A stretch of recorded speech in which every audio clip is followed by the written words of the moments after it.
ಬರುವ ಸೋಮವಾರ ಸೆಪ್ಟೆಂಬರ್ 22ರಿಂದ ಕರ್ನಾಟಕವನ್ನು ಆಳ್ತಾ ಇರೋ ಸಿದ್ದರಾಮಯ್ಯ ನೇತೃತ್ವದ ಕಾಂಗ್ರೆಸ್ ಸರ್ಕಾರ ತನ್ನ ಅತ್ಯಂತ ಮಹತ್ವಾಕಾಂಕ್ಷಿ ಸಾಮಾಜಿಕ ಪರಿವರ್ತನೆಯ ತಂತ್ರವನ್ನ ಪ್ರಯೋಗ ಮಾಡ್ತಾ ಇದೆ. ಅಂದ್ರೆ ರಾಜ್ಯ ಶಾಶ್ವತ ಹಿಂದುಳಿದ ವರ್ಗಗಳ ಆಯೋಗದ ವತಿಯಿಂದ ಅತ್ಯಂತ ಸಮಗ್ರವಾದ ಒಂದು ಸಾಮಾಜಿಕ ಸಮೀಕ್ಷೆಯ ಪ್ರಯೋಗ ಶುರುವಾಗ್ತಾ ಇದೆ. ಅಂದ್ರೆ ಶಾಶ್ವತ ಹಿಂದುಳಿದ ವರ್ಗಗಳ ಆಯೋಗ ಅದನ್ನ ಜಾತಿ ಗಣತಿ ಅಂತ ಅಧಿಕೃತವಾಗಿ ಕರೆಯೋ ಹಾಗಿಲ್ಲ. ಜಾತಿ ಗಣತಿಯ ಅಧಿಕಾರ ಕೇವಲ ಕೇಂದ್ರ ಸರ್ಕಾರಕ್ಕೆ ಮಾತ್ರ ಇದೆ. ಈಗಾಗಲೇ ನರೇಂದ್ರ ಮೋದಿ ನೇತೃತ್ವದ NDA ಸರ್ಕಾರ ಬರುವ 2026 ವರ್ಷದಲ್ಲಿ ಅತ್ಯಂತ ವಿಳಂಬವಾಗಿರುವ ರಾಷ್ಟ್ರೀಯ ಸಾರ್ವತ್ರಿಕ ಜನಗಣತಿಯನ್ನು ನಡೆಸ್ತಾ ಇದ್ದೇವೆ. ಈ ಸಲದ ಸಾರ್ವತ್ರಿಕ ಜನಗಣತಿ ಅದು ಜಾತಿ ಗಣತಿ ಆಗಿರುತ್ತೆ ಅಂತ ಈಗಾಗಲೇ ನಿರ್ಧಾರ ಕೈಗೊಂಡಿರುವಾಗ ಕರ್ನಾಟಕ ಸರ್ಕಾರ ಯಾಕಿಷ್ಟು ತರಾತುರಿಯಲ್ಲಿ ಜಾತಿ ಗಣತಿಯನ್ನು ಘೋಷಣೆ ಮಾಡಬೇಕಾಗಿತ್ತು? ಜಾತಿ ಗಣತಿ ನಡೆಸುವ ಅಧಿಕಾರ ರಾಷ್ಟ್ರೀಯ ಜನಗಣತಿ ಪ್ರಾಧಿಕಾರಕ್ಕೆ ಮಾತ್ರ ಇದೆ. ಈ ಹಿಂದುಳಿದ ವರ್ಗಗಳ ಆಯೋಗಗಳು ಏನೇ ಇದ್ರು ಕೂಡ ಸಮೀಕ್ಷೆ ನಡೆಸಬಹುದು, ಸರ್ವೆ ಮಾಡಬಹುದೇ ಹೊರತು ತಲೆ ಎಣಿಕೆ ಮಾಡೋ ಅಧಿಕಾರವೇ ಇಲ್ಲ. ಆದ್ರೂ ಕೂಡ ಆ ಸಮೀಕ್ಷೆಗೆ ಅನುಕೂಲವಾಗ್ಲಿ ಅಂತಂದ್ಬಿಟ್ಟು ಜಾತಿವಾರು ಜನಸಂಖ್ಯಾ ಪ್ರಮಾಣವನ್ನು ಸಂಗ್ರಹಿಸುವ ಒಂದು ಪ್ರಯತ್ನವನ್ನ ಮಾಡಬಹುದು. ಇದೀಗ 420 ಕೋಟಿ ರೂಪಾಯಿ ವೆಚ್ಚದಲ್ಲಿ 1,65,000 ಎಣಿಕೆದಾರರ ಮೂಲಕ ಅವರೆಲ್ಲ ಸರ್ಕಾರಿ ಶಾಲಾ ಮೇಷ್ಟ್ರುಗಳ ಮೂಲಕ 2 ಕೋಟಿ ಕುಟುಂಬಗಳನ್ನ ಪ್ರತ್ಯಕ್ಷವಾಗಿ ಸಂಪರ್ಕಿಸಿ ಸುಮಾರು 60 ಪ್ರಶ್ನೆಗಳ ಒಂದು ಪ್ರಶ್ನೆ ಪತ್ರಿಕೆಯನ್ನೇ ಹಿಡ್ಕೊಂಡು ಹೋಗ್ಬಿಟ್ಟು ಮಾಹಿತಿಯನ್ನು ಸಂಗ್ರಹಿಸಬೇಕಾಗಿದೆ. ಪ್ರತಿಯೊಬ್ಬ ಎಣಿಕೆದಾರನಿಗೆ ಒಂದೊಂದು ಕುಟುಂಬಕ್ಕೆ ತಲಾ 100 ರೂಪಾಯಿನಂತೆ 150 ಕುಟುಂಬಗಳಲ್ಲಿ ಎಣಿಕೆ ಮಾಡಿದ್ರೆ 15,000 ರೂಪಾಯಿ ಸಂಭಾವನೆ ಕೊಡ್ತಾರಂತೆ, 5,000 ರೂಪಾಯಿ ಗೌರವಧನ ಕೊಡ್ತಾರಂತೆ. ಈ ವಿಷಯ ಈಗಾಗಲೇ ನಾವು ತಿಳಿಸಿದ್ದೇವೆ.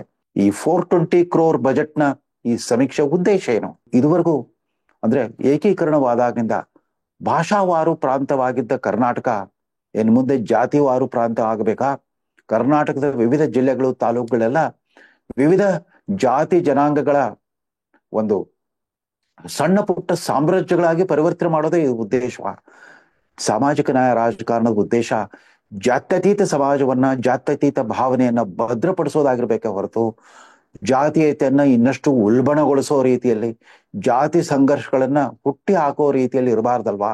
ಸಿದ್ದರಾಮಯ್ಯ ಸರ್ಕಾರ ಸಮೀಕ್ಷೆಯ ಪೂರ್ವಭಾವಿಯಾಗಿ ಆಯೋಗದ ವತಿಯಿಂದ 2 ಪೂರ್ಣ ಪುಟಗಳ ಜಾಹೀರಾತನ್ನು ಪ್ರಕಟಿಸಿತ್ತು.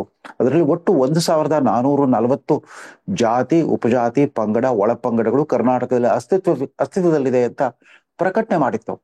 ಆ ಬಗ್ಗೆ ಏನಾದ್ರು ಆಕ್ಷೇಪಣೆಗಳಿದ್ರೆ, ಅದರಲ್ಲಿ ಸೇರ್ಪಡೆ ಆಗದೆ ಇರುವ ಗುಂಪುಗಳು ಯಾವ್ದಾದ್ರು ಉಳ್ಕೊಂಡಿದ್ರೆ ಅವರೆಲ್ಲ ಆಕ್ಷೇಪಣೆ ಸಲ್ಲಿಸಬಹುದು ಅಂತ ಹೇಳಿದಾಗ ವಿವಿಧ ವ್ಯಕ್ತಿ ಮತ್ತು ಸಂಘಟನೆಗಳಿಂದ 800 ಆಕ್ಷೇಪಣೆಗಳು ಬಂದಿತ್ತಂತೆ. ಅವುಗಳೆಲ್ಲ ಪರಿಗಣಿಸ್ಬಿಟ್ಟು ಅದನ್ನು ಸ್ವಲ್ಪ ಪರಿಷ್ಕರಣೆ ಮಾಡಿದ್ದಾರೆ.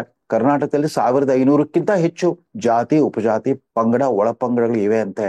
ಅದರಲ್ಲಿ ಬಹಳ ಸ್ವಾರಸ್ಯಕರವಾದ ಒಂದು ಪಟ್ಟಿ ಯಾವುದು ಅಂತಂದ್ರೆ 46 ಹಿಂದೂ ಜಾತಿ ಉಪಜಾತಿಗಳನ್ನ ಅವಕ್ಕೆ ಕ್ರಿಶ್ಚಿಯನ್ ಧರ್ಮಕ್ಕೆ ಕನ್ವರ್ಷನ್ ಮಾಡಿಬಿಟ್ಟಿದೆ ಕರ್ನಾಟಕ ಸರ್ಕಾರ.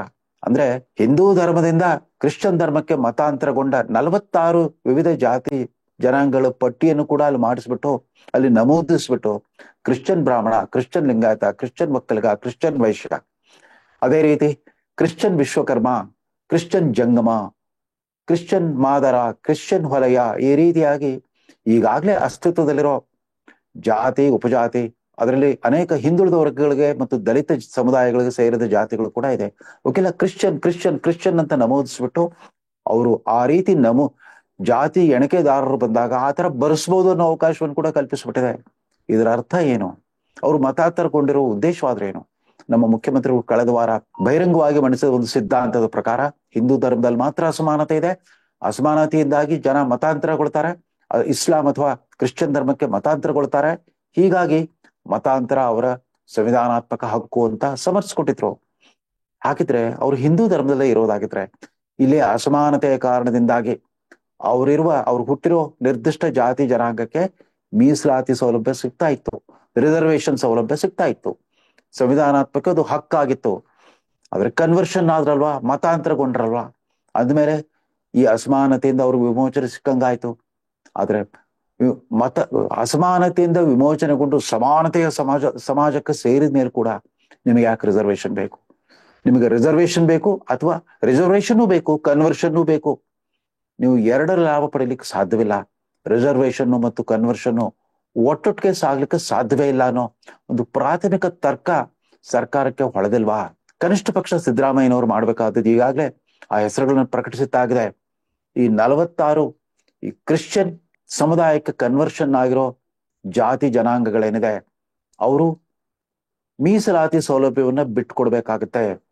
ಅವ್ರಿಗೆ ಮೀಸಲಾತಿ ಸೌಲಭ್ಯವನ್ನ ವಿಸ್ತರಿಸೋದಿಲ್ಲ ಅಂತ ಮೊದಲೇ ಘೋಷಣೆ ಮಾಡ್ಬಿಟ್ರೆ ಅನುಕೂಲ ಅಲ್ವಾ? ಅವರು ಜಾತಿಯನ್ನ ನಮೂದಿಸುವಾಗ ತಮ್ಮ ಮೂಲ ಜಾತಿಯನ್ನಾದ್ರೂ ಬರೀತಾರೆ, ಅಥವಾ ಈಗಾಗಲೇ ಮತಾಂತರಗೊಂಡ ನಂತರ ಕ್ರಿಶ್ಚಿಯನ್ ಧರ್ಮ ಅಂತ ನಮೂದಿಸ್ತಾರೆ.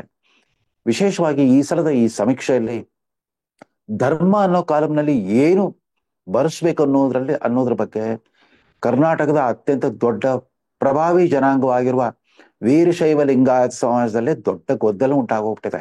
ಯಥಾ ಪ್ರಕಾರ ಹಿಂದಿನ ಅಧಿಕಾರಾವಧಿಯಲ್ಲಿ ಚುನಾವಣೆ ಹತ್ತಿರವಾದಾಗ, 2018 ಚುನಾವಣೆ, ಅಸೆಂಬ್ಲಿ ಚುನಾವಣೆ ಹತ್ತಿರವಾದಾಗ ಪ್ರತ್ಯೇಕ ಲಿಂಗಾಯತ ಧರ್ಮ ಸ್ಥಾಪನೆಯ ಒಂದು ದೊಡ್ಡ ಪ್ರಯೋಗವನ್ನೇ ನಡೆಸಿದ್ರು ಸಿದ್ದರಾಮಯ್ಯ.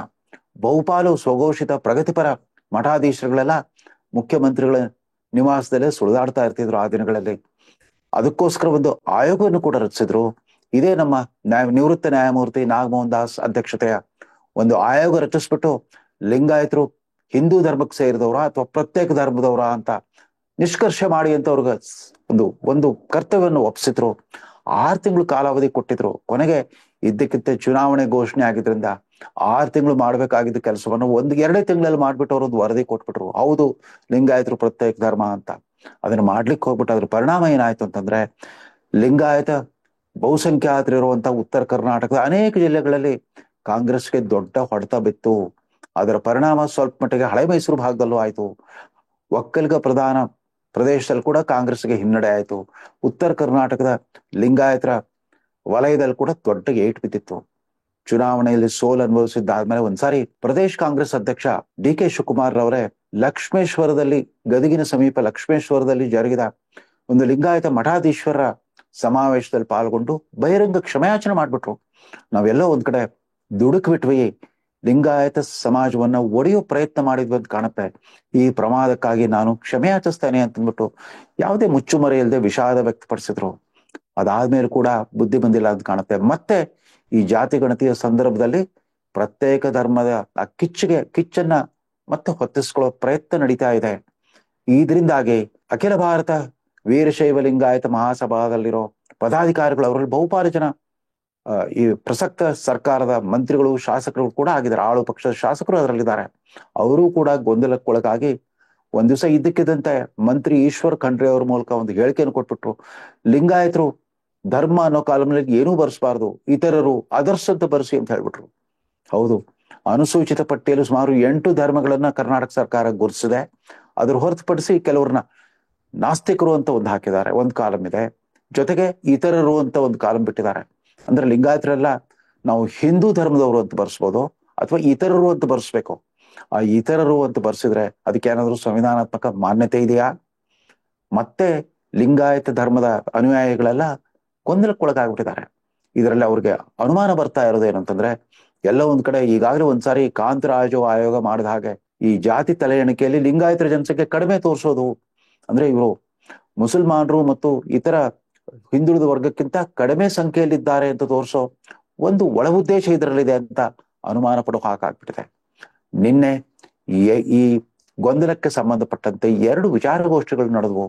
ಒಂದು ಹಿಂದುಳಿದ ವರ್ಗಗಳ ವೇದಿಕೆ ವತಿಯಿಂದ, ಅಂದ್ರೆ ಸಾಮಾಜಿಕ ನ್ಯಾಯದ ಜಾಗೃತಿ ವೇದಿಕೆ ವತಿಯಿಂದ ಒಂದು ದುಂಡು ಮೇಜಿನ ಪರಿಷತ್ ನಡೀತು. ಆ ಪರಿಷತ್ನಲ್ಲಿ ಸ್ವತಃ ನಾನೇ ಕಲಾಪ ನಿರ್ವಹಿಸೋ ಒಂದು ಗೌರವ ಸಿಕ್ಕಿತ್ತು. ಅದರಲ್ಲಿ ಒಂದು ಮುಖ್ಯವಾದ 4 ನಿರ್ಣಯಗಳು ಕೈಕೊಂಡು, ಅದರಲ್ಲಿ ಮುಖ್ಯವಾದ ನಿರ್ಣಯ, ಮುಖ್ಯಮಂತ್ರಿಗಳು ಯಾವ್ಯಾವ 46 ಜಾತಿಗಳು ಕ್ರಿಶ್ಚಿಯನ್ ಅಂತ ನಮೂದಿಸ್ತಾರೋ ಅವ್ರಿಗೆ ಮೀಸಲಾತಿ ಸೌಲಭ್ಯ ಇಲ್ಲ ಅಂತ ಘೋಷಿಸ್ಬೇಕು, ಅಥವಾ ಈ ದೋಷಪೂರಿತ ಪಟ್ಟಿಯನ್ನು ವಾಪಸ್ ಪಡಿಬೇಕು. ಆ ರೀತಿ ಹಿಂದೂ ಜಾತಿಗಳಿಗೆ ಕ್ರಿಶ್ಚಿಯನ್ ಅಂತ ಅಂಟಿಸೋದನ್ನ ಬಿಟ್ಟು ಬಿಡಬೇಕು. ಅವರು ಕ್ರಿಶ್ಚಿಯನ್ ಆಗಿರ್ಬೇಕು ಅಥವಾ ಹಿಂದೂ ಧರ್ಮದ ಯಾವ್ದಾದ್ರು ಜಾತಿ ಜನಾಂಗಕ್ಕೆ ಸೇರಿರಬೇಕು ಅಂತ ಆಗ್ರಹಿಸೋ ಒಂದು ಮನವಿ ಪತ್ರವನ್ನ ರಾಜ್ಯಪಾಲರಿಗೆ ಸಲ್ಲಿಸಿದ್ದು ಆಯ್ತು. ಮತ್ತೊಂದ್ ಕಡೆ ಲಿಂಗಾಯತ್ ಸಮುದಾಯದ ಭಾರತೀಯ ಜನತಾ ಪಕ್ಷದ ನಾಯಕರುಗಳು ಮಾಜಿ ಮುಖ್ಯಮಂತ್ರಿ ಯಡಿಯೂರಪ್ಪನವರ ನೇತೃತ್ವದಲ್ಲಿ ಒಂದು ದೊಡ್ಡ ಸಭೆ ನಡೆಸಿದ್ದಾರೆ. ಆ ಘಟಾನುಘಟಿಗಳು ನಡೆಸಿದ ಸಭೆಯಲ್ಲೂ ಕೂಡ ಪರ ವಿರೋಧದ ಒಂದು ಗೊಂದಲಮಯ ವಾತಾವರಣ ಉಂಟಾಗಿ ಕಡೆಗೂ ಬರುವ 20ನೇ ತಾರೀಕು ಹುಬ್ಬಳ್ಳಿಯಲ್ಲಿ ನಡೆಯಿರೋ ಲಿಂಗಾಯತ ಮಠಾಧೀಶರು ಮತ್ತು ರಾಜಕೀಯ ಮುಖಂಡರುಗಳ ಸಭೆಯಲ್ಲಿ ತೀರ್ಮಾನ ಮಾಡ್ತಾರಂತೆ. ಯಾಕೆ ಈ ಗೊಂದಲಕ್ಕೆ ಇದ್ದಕ್ಕಿದ್ದ ಲಿಂಗಾಯತ ಸಮುದಾಯ ಒಂಥರ ಗೊಂದಲಕ್ಕೀಡಾಗ್ಬಿಟ್ಟು ಮತ್ತೆ ಜನಸಾಮಾನ್ಯರಲ್ಲಿ ಒಂದು ಅಪನಂಬಿಕೆ ಬರೋ ರೀತಿಯಲ್ಲಿ ವರ್ತಿಸ್ತಾ ಇದೆ. ಈ ರೀತಿ ಆದಾಗ ಕಾಲಂನಲ್ಲಿ ಏನು ಬರ್ಸ್ಬೇಕು? ಇವ್ರಿಗೆಲ್ಲ ಯಾಕೆ ನಾವು ಹಿಂದೂಗಳಂತ ಹೇಳ್ಕೊಳಕ್ಕೆ ಒಂದು ಸಂಕೋಚ, ನಾಚಿಕೆ? ಪರಂಪರಾನುಗತವಾಗಿ ಹೌದು, ಇಷ್ಟಲಿಂಗ ಪೂಜೆ ಮಾಡ್ತಾರೆ, ಇಷ್ಟಲಿಂಗ ಧಾರಣೆ ಮಾಡ್ತಾರೆ, ಅದೆಲ್ಲ ಸರಿ. ಆದ್ರೂ ಕೂಡ ಹಿಂದೂಗಳ ಅನೇಕ ಆಚಾರ ವಿಚಾರಗಳನ್ನ ಮುಂದುವರಿಸ್ಕೊಂಡು ಸಾಮರಸ್ಯದಿಂದ ಬಾಳ್ತಾ ಇದ್ದಾರೆ ಲಿಂಗಾಯತ ಸಮುದಾಯದ ಜನ.